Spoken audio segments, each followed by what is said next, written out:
Hello, I am Kelly, and I'm here to talk to you about sandpaper letters.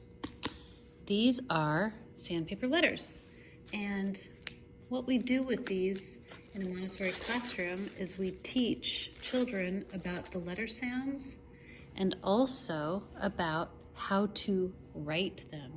And because they're made from sandpaper here, it's not really sandpaper, but it's sand, it's very rough, and then the rest of the board is smooth. So let me take these away.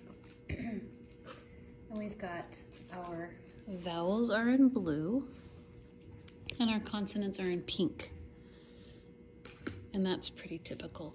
And it's nice for the children to be able to learn their vowels and see the difference between all of the letters.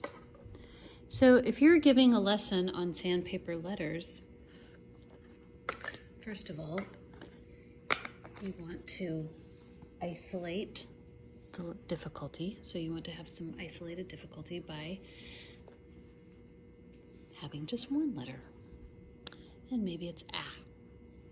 So you use 2 fingers and you feel how the letter is made. And this prepares the child for writing as well. So you go up and over and around, back up and back down. And I would tell the child, this is the letter sound, ah. Would you like to feel ah? And then invite the child to feel it. And with the very young child, I will even help them by taking their 2 fingers and holding and helping guide the fingers lightly over the rough part and say ah while the child touches it. After they have done that maybe 3 or 4 times, then you might want to invite them to do another letter. I actually wouldn't start out with a vowel. I would start out with maybe a T or a D, a hard consonant sound. So here is a T. Up and down and around and over. T. Up and down, around and across. T. This is T. Would you like to hold T? Okay, so let's say you have gone through a few of these with a child and you're keeping track. You're keeping track of which letters are presented. You keep track of when they are presented and when the child is able to make the sounds and recognize the letter sound on their own. So you're keeping track of all of this. So let's say a child knows a couple of vowels and a few of their consonants. Well, then you can start making word families. Boys and girls. Well, I wouldn't do it with a large group of children. I would just do it with maybe 3, maybe 4 children. But I would say, if I put ah and t together, that makes the sound at, at, at. Well, what if we put another word, or another sound, sorry, not word, in front of at? So I would make sure that it's the new letter that you are presenting is something that they know already.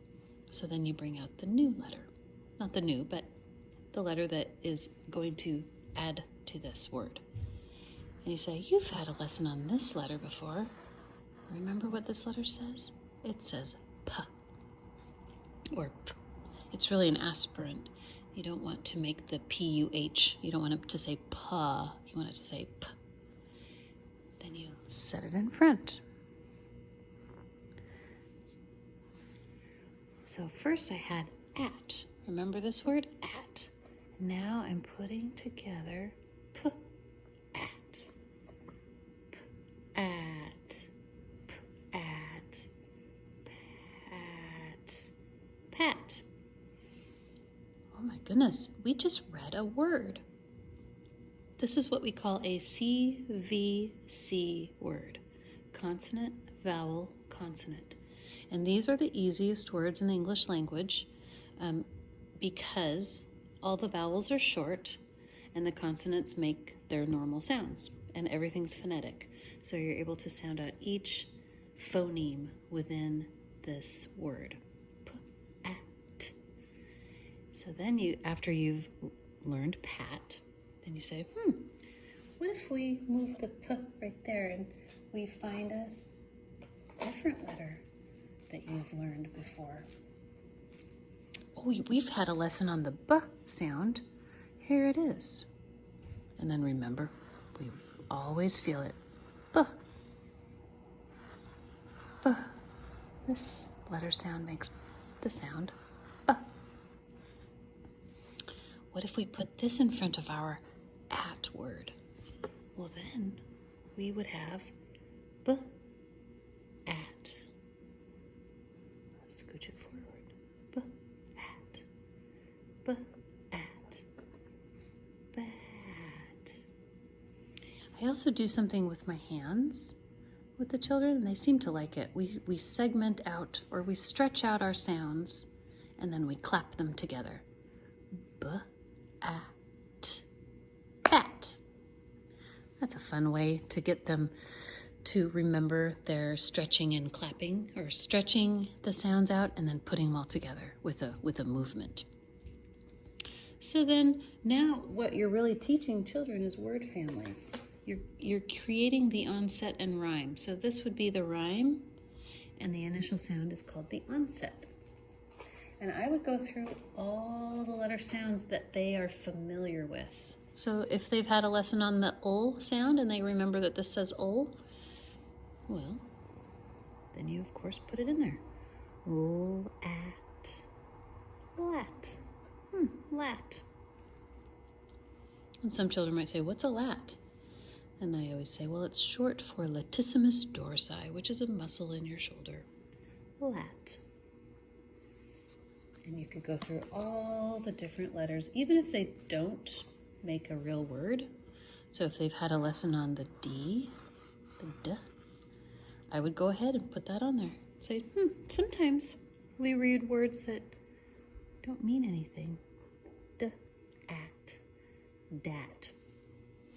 It's actually a wonderful way to assess whether children are understanding the phonetic spelling and how to understand phonics, is if you come up with a word that really doesn't mean anything.